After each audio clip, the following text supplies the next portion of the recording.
Hey there, Truth Seeker. Welcome to our channel and community where we focus on developing the knowledge, understanding, and wisdom to accelerate your ascension into the fifth dimension and beyond. This is Season 2, Episode 3. For those returning, welcome back, and a massive hello to our new subscribers and listeners. We appreciate you. My name is David Keratin. I am a 13-sign astrologer, indigo warrior, and EDM DJ. Feel free to check out our playlist linked below. My partner, Sana, and I work together with 13-sign astrology. Today, we will both narrate this fascinating reading. For disclosure, we subscribe to the Astro app platform. Before we go further, what can you expect from today's reading and what is our channel about? Our guiding principle is that the beginning of wisdom is to know thyself. To contribute to this, we explore and interpret the 13-sign astrology system that includes the constellation of Ophiuchus, the archetype of the divine feminine in the age of awakening. In the night sky, the southern part of Ophiuchus sits between Scorpius to the west and Sagittarius to the east.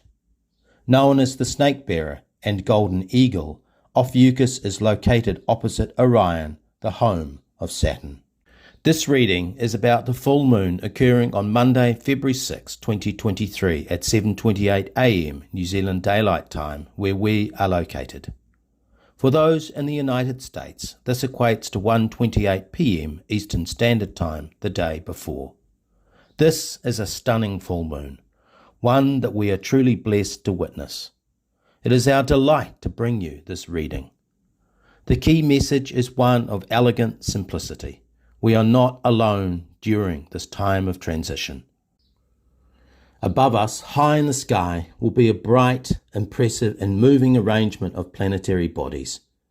Source, the artist, has chosen this moment to create a profound story which we may access through the archetypes, motifs, and myths of the celestial bodies. Adding to the wonder are two geometric shapes formed at this full moon, signalling deep restorative change. One is a rare grand cross between the Sun, Moon, Uranus, and Poseidon, which you can now see on the screen. The other is a grand trine involving Poseidon, Venus, Pallas Athena, and Sirius, also displayed on the screen. Poseidon features in both. What makes the Grand Cross formation so compelling is that it combines four elements together: the moon in water, the sun in earth, Uranus in fire, and Poseidon in air. For this reason, to integrate the cross energies, we must alchemize four archetypes. 1. Poseidon, who represents new generation leadership. 2. Uranus, who represents disruption of the status quo. 3. The sun, who represents our personal sovereignty and self-expression. And 4. The moon, who is the repository of our soul memories, unconscious mind, and instincts for survival. The Grand Cross awakens our innate qualities by consciously directing our attention to soul memories and trapped emotions holding us back from our divine design. The Grand Cross demonstrates a step-by-step process to accomplish this task by moving through various modes of reality: physical, mental, emotional, and spiritual. However, for this to manifest in our experience, you will need to be purposeful and resolute. The Grand Cross encourages bold inner exploration as we confront suppressed memories and debilitating insecurities. Assisting us on the path of discovery individually and collectively is the conjunction of Pluto with Mercury and the conjunction of Saturn with the Sun. These two convergences are meaning makers that help us see the big picture of our reality. Pluto symbolizes transmutation of negative energies, transformation of beliefs, and transcendence of the material realm. The Sun conjunct Saturn in Capricorn infers that a thorough review of current political, economic and social systems is necessary for us to move forward as a species. Pluto will move into Capricorn on March 23, concluding a 247-year cycle that goes back to November 1776. The last time Pluto made his entry to the home of Saturn, 3 major historical events were recorded. As each of these comes to a head, we will see various matrix systems built on their foundations utterly capitulate. We expect personal and collective discombobulation. Pluto and Saturn are slow movers with enduring effects. So, let's do a quick recap of what happened when Pluto last entered Capricorn nearly 250 years ago. On May Day, 1776, Johann Adam Weishaupt founded the Illuminati in Bavaria. Illumination, from a Latin root illuminatus, directly translates to enlightened. As founder, Weishaupt adopted the name of Brother Spartacus within the order. Spartacus is recorded as being one of the gladiators who led a major slave uprising against the Roman Republic. The Illuminati was formed with a vision to liberate people from religious bondage. While that may have been its external focus, behind the scenes, the Illuminati society was an elaborate network of spies and counterintelligence. Each isolated cell reported to a superior whom they did not know, a party structure that was effectively adopted by other groups.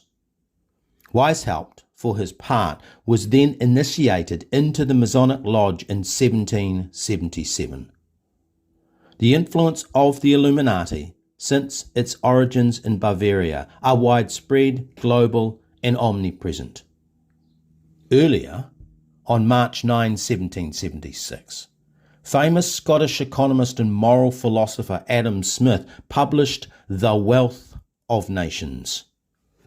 Considered his magnum opus, Smith reflected on the genesis of the Industrial Revolution, the labour force, and free markets.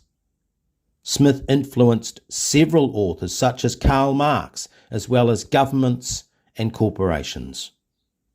His acclaimed works set the terms for economic theories that continue today, with central bankers, finance ministers, and CEOs of multinationals the talking heads. The Wealth of Nations is fundamental to the neoliberal Western economic system we live with currently. A system reflected in the Saturn archetype: big business, big oil, and big institutions of immense scale and power. Finally, we come to July 4, 1776, a date widely celebrated and recognized as the beginning of the United States of America as a nation. What a year it was! The birth of the Illuminati, the release of the Wealth of Nations, and the formation of the United States have become a nexus of power, money, and control. Now we will hear from Sana. What has grown from the original Illuminati Party in 1776 is a group of opaque think tanks run by globalists who now inform public policy. Smith and his invisible hand concepts drive capital markets, trade, and pervasive derivatives that led to the great financial crisis and now rampant inflation, while the US has become the world's largest, most dominant economic superpower, the modern-day Rome. We encourage you to ponder and debate exactly what this means for you and for humanity. Whatever your conclusions, the message of this full moon, combined with the imminent entry of Pluto into Capricorn in March, the conjunction of Saturn with the Sun, and the formation of both a Grand Cross and Grand Trine, is that our earthly foundations are ripe for massive transformation. While in Sagittarius, Mercury's message is that our thought processes about lifestyle and leadership are due for review. The other major configuration, mentioned earlier, is a grand trine, an equilateral triangle involving Venus, Pallas Athena, Sirius, and Poseidon. This phenomenal celestial arrangement combines all three expressions of air, with Venus in Aquarius, Pallas and Sirius in Gemini, and Poseidon in Libra. While the Grand Cross is intense, a Grand Trine is free-flowing and dynamic. The air elementals cover how we think, communicate, collaborate, connect, analyze, synthesize, and probe. These are the free spirit energies of the cosmos, the breath of life, our prana, our sacred chi. Air is the metaphor that references our human intellect and the universal mind of Christ consciousness, which some refer to as the Brahman or ultimate reality. Kryst, spelt with a K, refers to the Christ code, the pathway to ascension and transcendence of the matrix phenomena. 1776 thus plays a pivotal role in the material and mental illusions that mesmerize, distract, and entertain us. The Grand Cross, on an individual level, speaks to an awakening of soul memories that impede our potential. Unfortunately, through past life experiences, many of us hold distorted inner templates of repressive, autocratic, and tyrannical regimes. Until we service these and become conscious of them, we are subject to their ongoing influence on our perception, like not quite having a clean lens when we take photographs or record video images. Uranus plays an important role here to awaken, stir, and disrupt unconscious programs that retard our progression. Uranus insights come suddenly, so be ready to recount your dreams and document your thoughts. The Poseidon leadership template, on the other hand, does not recognize trinkets and titles. Instead, this archetype is about personal responsibility while aligning with your passion. Overall, the Grand Trine message is to be open to new ideas, strategic and smart. Pallas Athena is the wise female warrior. In the Roman pantheon, she was revered and respected for her creative intelligence, heightened intuition, and executive thinking in response to challenging situations. Sirius represents the scientific mind. The capability to think rationally, logically, and critically are great skills to have as various control structures and institutions implode. Sirius takes things apart so you can see interconnections. Pallas and Sirius in Gemini simplify difficult concepts and communicate divergent views. Venus in the Grand Trine promises success and positive results for those willing to research, investigate, and implement plans or projects that tackle real-world problems. As we conclude, let us reflect.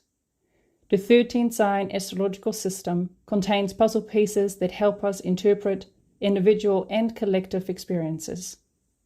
13-sign astrology is ancient knowledge, kept secret to all but the insiders who've used it for themselves. These insights, applied to your life, can have profound impacts on how you perceive and interpret your reason for being. For those of us contemplating and considering what creative contribution we can make as the third dimension collapses, now is the time to go inwards, in mindfulness and meditation, to clarify your ideas. We know we are swimming against the tide of popular astrological opinion. However, this is how we develop character, strength, and resilience. At this full moon, we are in the rare presence of both the Grand Cross and Grand Trine. Source is communicating with us through sacred geometry. The arrival of Pluto into Capricorn in March is a big moment for humanity, given that it concludes a 247-year cycle, the longest of any of the well-known planets. The Grand Cross is about our personal quest to evolve and expand our consciousness. The Grand Trine reminds us that thinking is central to how we move forward, communicate, and connect with one another personally and professionally, in real life or via digital platforms. Uranus awakens our inner flame by stirring suppressed memories so they can be released. The Grand Cross and Grand Trine at this full moon say that liberty, sovereignty, and freedom exist as potential in the quantum field. Before we get to that, it is important to reflect on 3 pivotal events from 1776 and to comprehend their lingering effects to this day. As wayshowers, we are to take the lessons and heed the warnings. When you know the past, you can change the future. Thank you for listening. Please like, share, and subscribe. You will also find us on Facebook at David Keratin. Namaste. This has been a production of Star Kittens Media. All rights are reserved.